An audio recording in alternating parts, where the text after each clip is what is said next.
Good morning, everybody. Thanks for joining us today. This week, we are going to be talking about component kitting. And you see Dan, me, Dave, and Greg on the screen. So we just thought we'd wave to you and get going here. So thanks for joining us.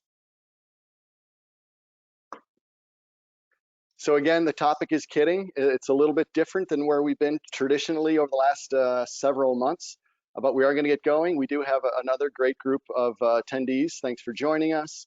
Again, Careless was started in 1914 as a general mill supply organization, primarily selling from a catalog. We have evolved incredibly over time to keep up with the speed of business. We are ISO certified, and we've become a trusted source for components. We do operate under three primary groups.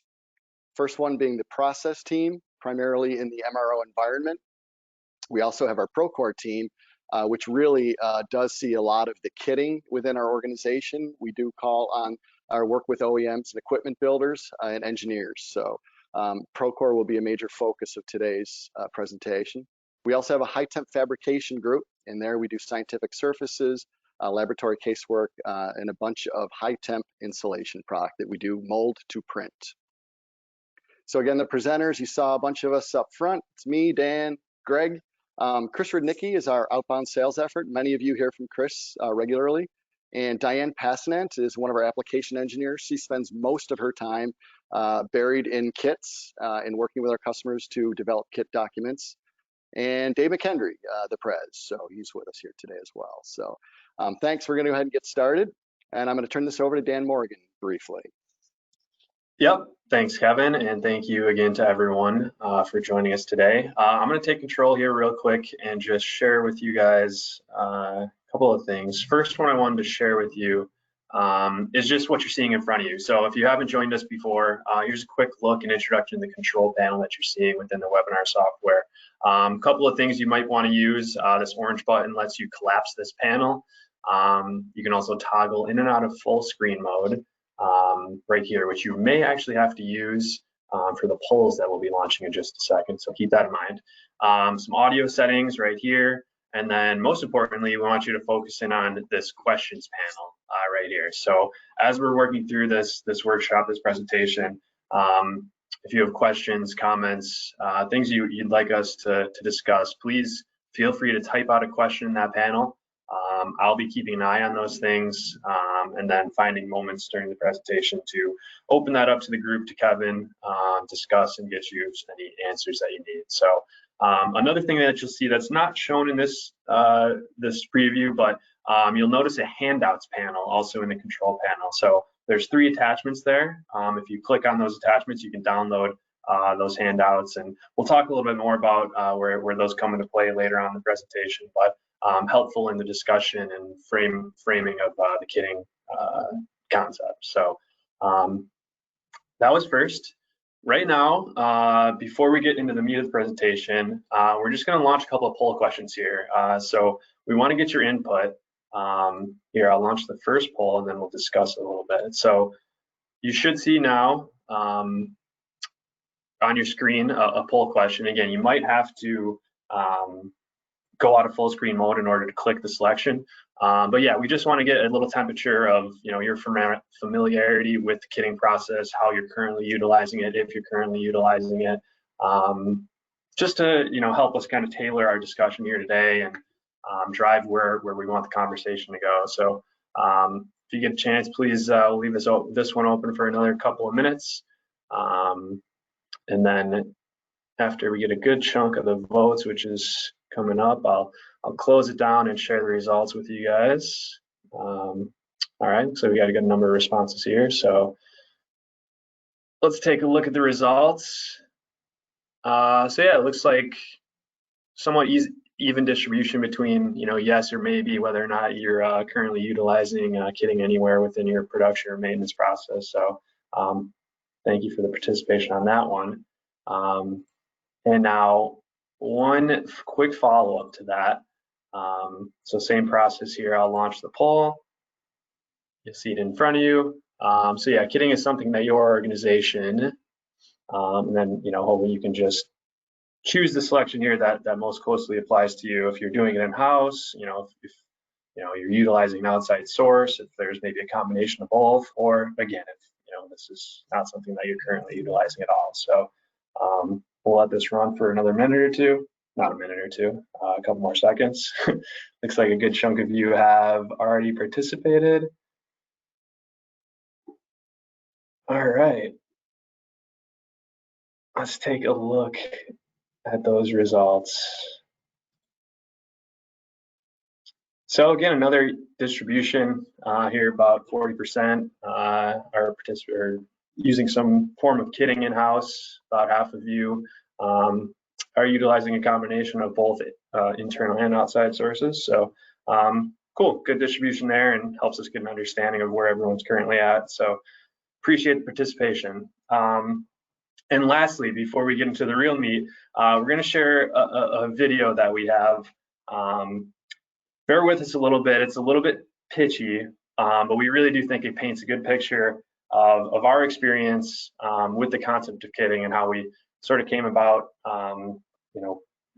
entertaining the kitting avenue. And really do think it's a fun video and hopefully a little bit relatable to you. So let me run that right now.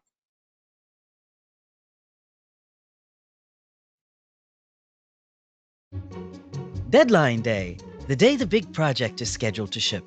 You know, the project your sales team rang the bell for almost a year ago. The one that's been keeping your shop running for months. The one with all those crazy specs. Specs that made Archimedes' buoyancy principles sound like child's play. That project. Today's the day. The flatbed trailer is on the way. Your inbox is flooded with emails. People need updates. Your overseas customer is super antsy. And we mean super antsy. Luckily, the last thing you need is simple. That single half-inch gate valve made in some trendy exotic alloy flavor of the month. It had a 12-week lead time, and tracking shows that it just landed on your dock. Whew, catastrophe averted. And then the call comes in from inspection. The good news is the valve came in. The bad news? Well, it was supposed to come from a forging made in a small list of approved countries, and it didn't. Or at least the paperwork fails to support that it did. Now your $1 million project is stuck, thanks to a missing piece of paper. Time to panic. The document doesn't exist anywhere. Your phone is ringing off the hook. People are angry. Big dollars will be wasted every day the project is delayed. This isn't pretty. And there's nowhere to hide. It seemed you did everything right, yet somehow you're left scrambling at the last minute. What could you have done differently? First, never take a call from inspection at the last minute. You know it's almost always bad news. Second, you should have worked with Peerless Procore. At Procore, we understand. Stuff happens. Projects get thrown off track. That's why we're here. We deliver pre-inspected, precisely compliant components, pipe fittings, flanges, valves, instrumentation, on time, every time, with the necessary documentation. Your project team will enjoy working with us so much, they'll actually think sourcing parts is fun. Well, maybe not fun, but definitely easy. And along the way, we'll reduce your transactions and inventory, shorten lead times, improve quality, and save you money. Translation: work with Procore, and you'll never be stuck looking for $1 million document. We're not just blowing smoke either. The Procore process is proven. In fact, third-party research revealed a bunch of impressive statistics that prove we can save you time and money, and a few severe headaches. So how the heck do we do it? Thanks for asking. For starters, we know your business. Base plates, compressor turbines, certified material test reports. Yep, we know what you're talking about. Add to that our well-defined process. It allows you to focus on the core of your project while we deliver the rest.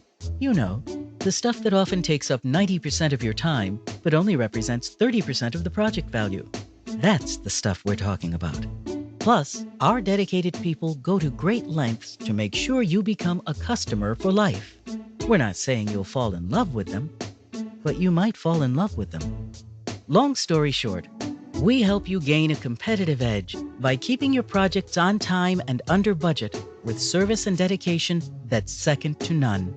Go ahead, give us a call today. Discover the Procore difference.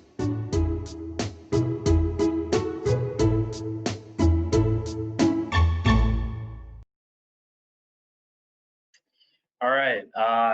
Thanks for watching that along with us. Hopefully, some of the things that were shown, that situation that's described there within that video is relatable to you, or some form or some relatable situation. So you have that in your mind as we're working through this discussion. And yeah, again, really think it helps to describe the importance, or why we feel it's important to consider this process. So yeah, with that, I'm gonna turn this over to Kevin, and he's gonna get us going. Thanks, Dan. Yeah, that video is actually, we play that when we exhibit at trade shows in Houston for the pump and turbo, and I think I know that by heart. So I was reciting it as we were listening to it. So thanks for bearing with us there. As far as today's agenda, why Procore was created, we're going to talk about arguments for and against, the current state, future state. We're going to go through kitting considerations, what to kit, what not to kit. Documentation packets. Documentation is, as we just showed you in the video, we believe that is of the utmost importance. The many forms of kitting. And as far as today's examples go, we're going to, again, a lot of this is spawned from our Procore division. So some of these examples are going to be more relatable to the OEM segment, the equipment builders. But the hope is that we can transform some of those into each one of our own plant environment if you're in a plant environment. So thanks for joining us again. So why Procore was created, really to allow busy customers the freedom to focus time and effort on managing their strategic bill of material items, their mission critical, their secret sauce, things that make them who you are, and the reason why customers come to you. So you can spend resources on your core competencies and move on to the next project. So Procore, what Procore does, again, is manage the non-core requirements, becoming a single point contact for spec work, making sure that the right equipment is specified at the front end to avoid pitfalls later on in the process, and manage and deliver complete, accurate document packets. And it should be said that non-core is not unimportant. We understand there are no unimportant parts, whether it's a $3 bolt or a $50,000 actuated valve. It's all important. So arguments for why people keep on kitting. The expected quality. The hope is that you would be working with your supplier, your providers, either externally or internally, to make sure that there's a repeatable process for good quality all the way through the process. Inventory creep. In kitting, every component has a home and it's destined to go somewhere. And it really helps prevent that stock room and store room from just building up with disparate parts and parts that really didn't have a home to begin with. And then again, the video touched on the 49% reduction in transaction cost, reduction in NCR cost, cost of quoting, excess handling, and waste in supply chain. And you see this, we've created a bit of a calculator with a manufacturing consultant a few years back to help us work with customers who want to maybe figure it out what they could be saving if they do consolidate. And finally, it's just flat out fun to kit. So that's why they keep on doing it. So as far as arguments against, Dan is going to throw up another quick poll question. Yes, I'll get that on screen right now. So let me launch that. So essentially here we, we understand that kitting, is a concept, and the implementation of a kitting process is something that affects everyone throughout the organization. So there's always differing viewpoints and perspectives that need to be considered. When you're considering, introducing or implementing the concept of kitting. So we just want to kind of get your quick opinions on what you think, or who or what portions of your organizations might be initially most resistant to this concept of kitting. And then we'll talk a little bit more later on in the presentation about maybe how some of those initial concerns can be addressed, and how those different perspectives from the different groups within the organization can eventually be satisfied, so that their unique desires and needs can be satisfied. So I will, looks like we got a good response here, so I'll close that poll and share those results real quick.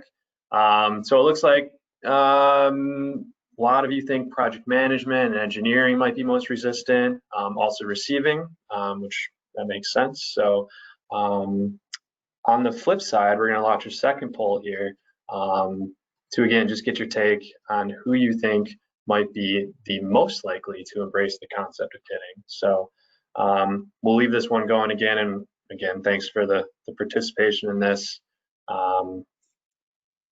Yeah, and as we proceed through the presentation, we'll talk more about how each of these groups might be impacted, and some of the benefits or potential drawbacks for how they might see things differently. So, all right, looks like we got some votes coming in. Give it a couple more seconds. All right, I'll share these results. All right, so it looks like the majority of you believe that supply chain, purchasing, finance are the most likely to embrace kitting. So good, solid response there. Pretty big consensus from those who participated. So, all right, thanks everyone. Kevin, it should be back to you. All right. Thanks, Dan. You see my screen, right? Yep. All right, so interestingly, the first argument we hear quite often is we lose visibility of line item pricing, and that would be coming from typically purchasing and supply chain.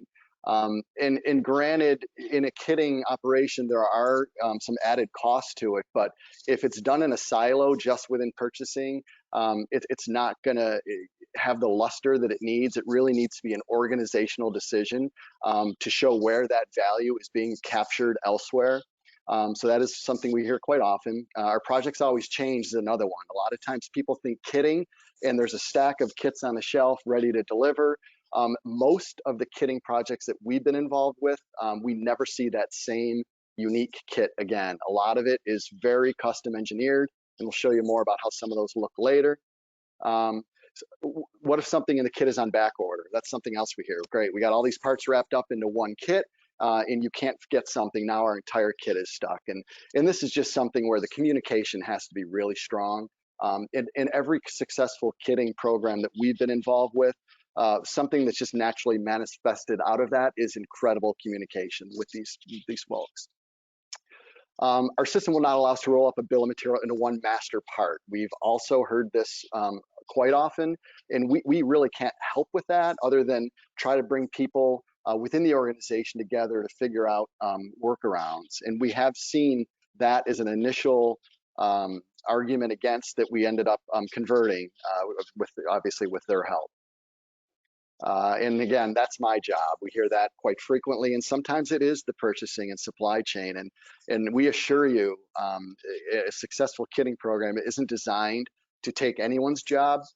Rather, it's designed to allow those people the time to work on higher value projects, negotiating with higher value opportunities, and just do things that are more value added. Why should I put all my eggs in one basket? I've heard a consultant famously say once, it's okay to put all your eggs in one basket, just watch the basket. So again, it's that communication and trust factor. And finally, we tried it before and it didn't work. I really don't know what to say to that one other than I tried beer first and it wasn't good at first, so it got better. So there you have it. Okay, so just moving into kind of the workflow and what we've seen happen. So a lot of times within our customers, sales and estimating is out working to secure a big project. They might have what they need at their disposal with price books, with history, with their robust ERP where they can really fine-tune their estimating, but they may need to go out to a few different manufacturers or suppliers to clarify some things before they get the quote. So they win the project and they pass it over to project management.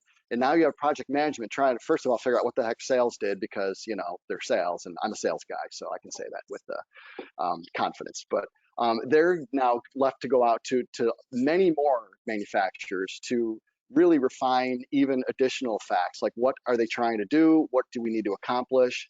what does this project entail? So they get it narrowed out, they've got it wrapped up, and they want to go now to purchasing to get everything, all the final quotes and everything on ordered. In purchasing, in some organizations, it's the all about the lowest cost. That's it, every time lowest cost. So they go out to multiple manufacturers, rehashing what project management has already done, and they going now out to various manufacturers and supply partners. So all in all, all this communication that's been taking multiple times, this back and forth, phone calls, emails, changes has been going on, and we like to call that supply chain chatter because it's a lot of wasted movements. Through all of this, great things happen, but you really got to sift through a lot of stuff to get to that. So purchasing now has all these quotes coming back, phone calls, they're reviewing the quotes, and at this point they're going to place multiple purchase orders are generated and sent. The suppliers will send back acknowledgments, changes in schedule happen, customer change in scope, and naturally that sets off another round of multiple touch points where now purchasing is working with all these manufacturers again to either change dates, change the scope, change sizes. A country of origin requirement may have popped up, and now they're going back to make sure they've verified country of origin. So after all this, and again, typical, we understand there's business out there today is anything but typical. We do work with a lot of custom equipment builders. All the chemical plants, pharmaceutical plants, you all operate differently. But what we might see is now all the orders start rolling in. You got a shipment of valves, shipment of flanges, and this can be anything. We just use the pipe and fitting components as an example, but it could be electrical, it could be safety, it could be tools, it could be anything coming in. But it's multiple shipments coming in at different dates throughout a month, 6 weeks. It could be any number of shipments coming in. So at that point, your folks in receiving, and interestingly, I know a lot of people in receiving, in the poll question said that, yeah, we could get on board for this because there's multiple shipments coming in. Each manufacturer, each supply partner has a different method of labeling. There's different packing slips, different ways they show back orders. So it's tough to manage all those shipments coming in at different times. Inspection, again, multiple shipments, NCR reporting. There's various suppliers. Now all those touch points get hit again, going back to all of the manufacturers and supply partners that shipped in product. And again, documentation. We know many of you that are in our audience today, documentation is critical. The parts have to be right, but it doesn't matter if the documents aren't there. So it's coming in 9 different ways. So then you have the product itself. Do you move it to a stock room? Some of it's going to be moved to red tag areas. Many of our customers sort it by job and then place it on job carts. And of course, sometimes shortages show up because someone needed to borrow a part for another job. So all these are areas where we do see a lot of time spent, a lot of movement, and a lot of waste. So again, to kit or not to kit, going back to the agenda, there are some things that we would suggest not be kitted, and again, it's focused on that core. That's stuff that you're best known for. Again, the secret sauce, the critical systems, also intellectual property concerns. You may want to retain anything that you don't want to lose control of. A level of risk is interesting because it's basically increasing the reliability of supply. Again, the communication piece is of the utmost importance for success. But the more you can throw into a kit to a trusted partner of yours, it's a great way to manage the level of risk in your supply. And also some things you might want to pull out are the highest value items. If you have extremely high value items, those are actually the items that we would suggest your supply chain focus their time on, while someone else might handle a lot of the smaller stuff. This next slide is really, it hits home to the core of what we talk about when we talk about kitting and the value. So again, your core components might be castings, controls, mechanical seals, base plates, motors, really the vital organs to what make your systems operate. As you move further away from the core, you might have level 1 custom components, actuated valves, instrumentation, specialized valves, electrical panels, sub-assemblies. Level 2, you might have some valves, instrumentation, and specialty fittings. And it should be noted that the dashed lines might represent the number of transactions required within your facility to handle that portion of the spend. By the time you get out to level 3, we're talking about numerous pieces of pipe, fittings, flanges, hardware, gaskets, nuts, bolts, tube clamps, tube hangers, pipe hangers, all that stuff that is absolutely essential and critical, but you can spend a whole lot of time working on. So again, we've developed this with a local manufacturing consultant, and we found that, again, a typical is a tough word, but a typical BOM, bill of materials, can represent, the core components might be 70% or more of the value of that project, but literally less than 10% of the transactions required to get that done. Conversely, the non-core, all the stuff around the vitals, it might be just 30% of a project value, but maybe 90% of more of the transactions. So a great deal of time and energy is spent outside of the core. So if you have a reliable, trusted kitting partner, this, again, these examples we're using are definitely overstated. They're over dramatizations, but it's really just to paint a picture of how it could look in a perfect world. At this point, sales and estimating is going back to more of a single source where they do have a relationship with valve experts, pressure, electrical, all the experts they need to get sales and estimating questions answered. Project management goes back to the same team, and again, purchasing and supply chain would then rely on that same group. After all that, it could look like this, again, in a perfect world. Receiving inspection, receive kits.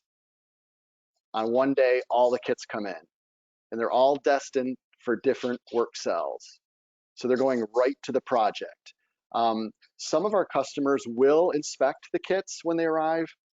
Some elect to ask us to provide a two-layered inspection and sign off on it.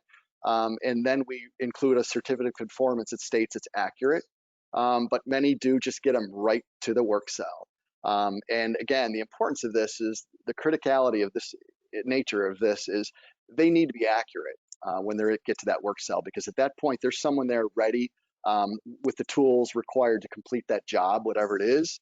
And it's a great responsibility. We take it quite seriously to make sure that it's accurate. And are we perfect? 100%.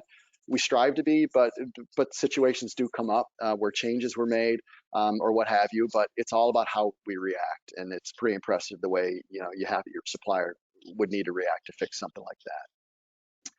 So the beauty of this, an ideal state, you get all that in, and you get all the work out of your shop in a pretty seamless manner.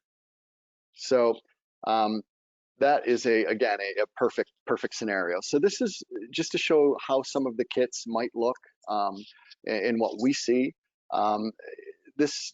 There might be different reasons for kitting. It might be special requirements. It might be just to offload a high volume area in your plant, in your shop, where you have maybe someone, a higher skilled employee doing something that really could be spent, his time could be spent better elsewhere. So this is just an example of a kit document. We review the kit requirements. See, there's country of origin component to this. There's the part numbers, the quantities. These had to be from certain countries, so it's noted. The heat numbers are recorded to match to the CMTRs. And then there's instructions on how to kit, pack, label. In this case, I don't know if you noticed this green water-soluble paint, but there's customers that ask us to pin stamp their unique serial number in each product, as well as their unique part number. For traceability concerns, should something ever happen out in the field, Nobody wants to be left asking or trying to answer questions without the right chain of custody, if you will. So these parts are permanently inscribed where they can always be traced back to their origin. So documentation we spoke about earlier.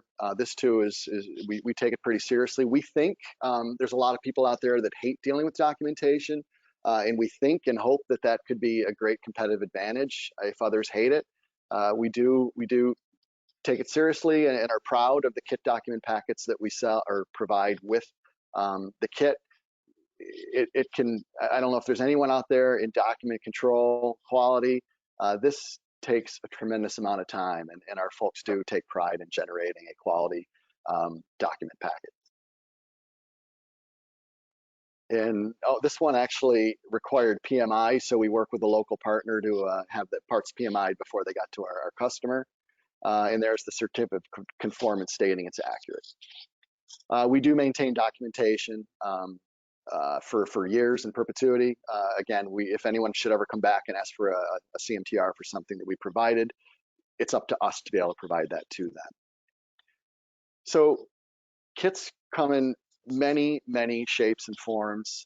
In this instance, a customer had a high volume skid work, and they had highly skilled electricians and highly paid electricians that were literally cutting conduit and wiring, grounding wire, wire tying it to a piece of conduit and slapping some fittings in it. And we were able to do that for them, saving them a great deal of time. So again, here's one of the real large ones we've done that we've seen. And Dan Morgan was extremely close to this one. So Dan's going to step in here and briefly discuss this one. Yeah, so what you're seeing here is a real bill of materials that eventually took the shape of multiple kits and sub-kits. But essentially, how we were approached with this is, project manager, production manager approached us for an equipment builder, approached us when they were moving production to a different location. And there was a realization that in this new production location, they had some challenges. They were challenged with onboarding new suppliers. They were challenged with handling the large number of transactions that it took to manage all these ancillary components. And they just weren't set up for success with these components that, again, aren't typically seen as their area of expertise, their core, as we talked about earlier. So yeah, we were approached to, aid them in the processing of this kitting initiative to sequence these ancillary components. It was, piping, it was instrumentation, it was electrical conduit and fittings, all of the parts and pieces that surround their core components ended up being procured as a single line item kit. So one of the points that I really wanted to stress with what you see here on the right hand side, the image that you see is actually a view of our ERP system. It's called Epicor, if anyone's familiar. But really what we want to impart with this is that it is important to consider the sophistication of the technology in an ERP system that supports your internal or any external supplier that's going to be managing a kitting process for you. So, when we're talking about a kit of this magnitude, you can see on the left-hand side, there's 223 lines, 14 different master kits. Each of those master kits had sub-kits within there, 36 different manufacturers. So there's levels on levels on levels here. And it really takes a robust ERP system to manage those that level of transactions and that level of complexity. So the other part of that is that it allows the ability to create kits in a meaningful and designed manner. So whether that means, we're grouping components by component type, if we're grouping components by build sequence, which is actually what we ended up doing here. Each of these kits went to a specific subgroup of the package and was delivered to the work cell, as Kevin kind of showed in those visualizations a couple slides ago. Each of these was a package of components that signified a specific portion of the build in sequence. So yeah, there's different ways that it can be designed, but there is logic to it, and it takes a sophisticated system in order to build in and create that logic and to handle that. And again, it's a little bit hard to see in this, but all of these 223 lines, all of these parts, and there's multiple quantities of each of those lines, but they were procured by the customer as a singular line item. And then it was the job of the ERP system on our end to handle all of those individual component level transactions. So the ERP system drove purchasing, it drove demand, it drove receiving, inspection.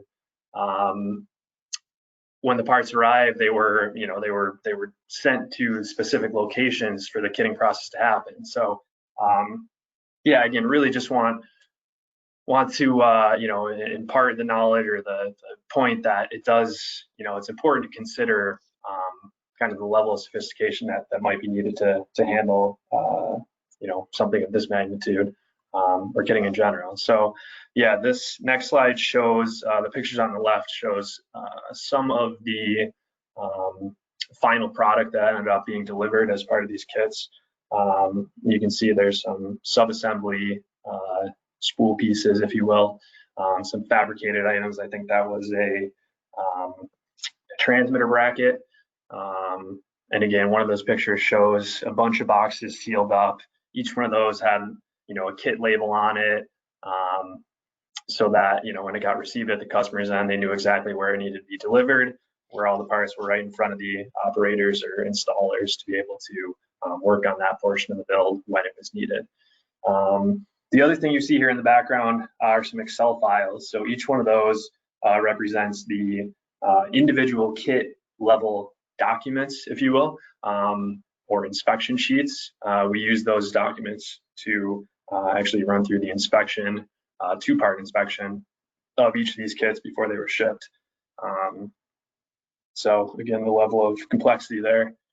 And the last image you see here in the bottom right-hand corner, it's actually a snippet from a tool that we use, a data visualization software we use called Microsoft Power BI. And what it does is it actually takes a live look at data that's in the background in a SQL database from our ERP system, and helps us to visualize it in ways that can tell a story or paint a picture. So this particular customer, what you're seeing here is a visualization, a view of like the actual transactions that happened with this customer. So you can see they placed a total of 331 orders, which was 3,500 order lines, 25,000 total pieces, and ended up being 2,600 shipments. But I think the part that really kind of shows how this can be successful is you can see the total number of managed suppliers that we were working with was 137. So the customer is working with one supplier. In this case, it was us. And Peerless through the ERP system managed 137 unique suppliers and ended up generating, managing, transacting 1,700 unique POs. So yeah, I think that visualization does a great job of kind of showing the consolidation of transactions that can be achieved through the kitting process. So I don't know if you have anything else to add on this, Kev, but yeah. No, I think you covered it, Dan. I appreciate it. All right.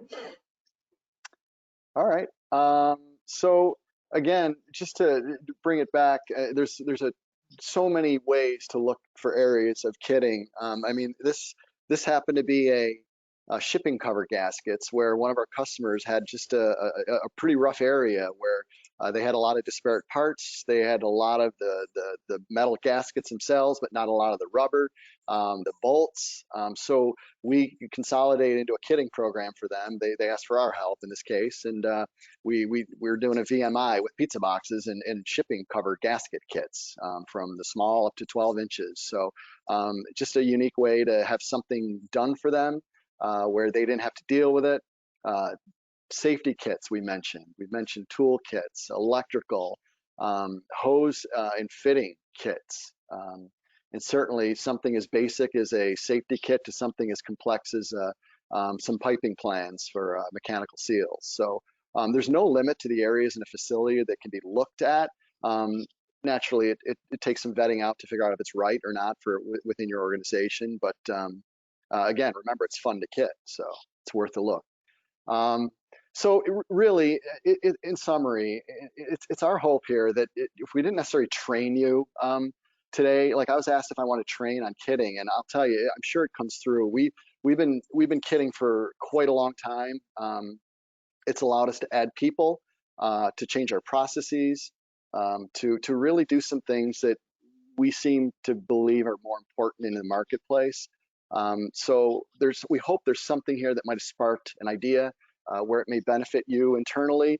And again, some things to consider: ensuring your partners do have a quality system or ISO in place. Repeatable quality, expected quality is quite important. Dan just mentioned the robust ERP system that can handle via bill of management or bill of material management well, the upper level, lower level parts. Communication, again, I can't speak to the communication that we have with our customers that allow us to kit for them. It's just amazing. It's something that we're truly proud of. Within the organization that may or may not be kitting, it usually does start with a champion, someone who really wants to wave the flag and really look for ideas and methods to reduce, collaborate, organize. But it really does need to be an organizational approach, as mentioned.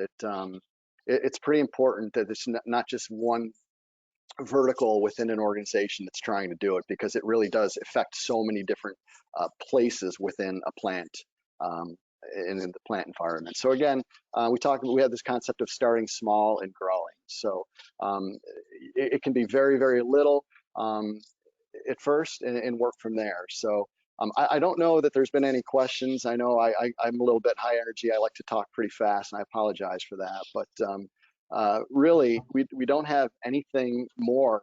But before I get to the next slide, I think I am going to go a bit off the rails right now here, and it is Thanksgiving. So I did want to just take a minute to thank everybody for being a part of this. 2020 has been a crazy, crazy year. You don't need me to tell you that. It's going to be in history books for years to come, the good, the bad, mostly the bad, but certainly there's going to be some good that comes out of the bad. But it is a great time to think about what I'm thankful for. And I'm certainly thankful that during this, family, friends are safe and healthy. And I get to come to work every day and work with a truly talented, hardworking group of men and women that really care about what they do. And one more thing I want to talk about is right now a group of us are trying to identify the purpose. Like, why do we come to work? What is Peerless all about? What are we here for? And certainly we'd like to say to save the world, to prevent starvation, to all the greater good. But we understand that we can't do that on our own. But when we start thinking about the people that we work with every day, and many of you folks, you guys are building energy infrastructure for emerging nations. You're providing fresh water where they might not have it. You're the hospitals that we work with, they're curing cancer, and not to mention the COVID-19.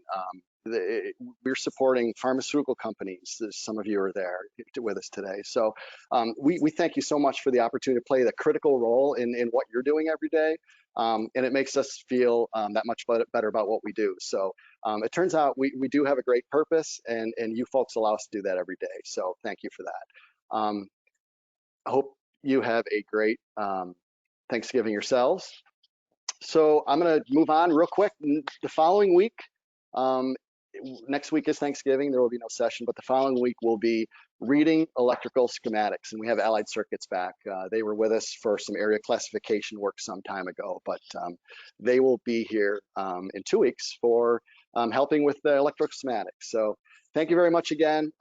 Enjoy the holiday. It's going to be different for everybody, but we'll get through it, and we'll see you in a couple weeks.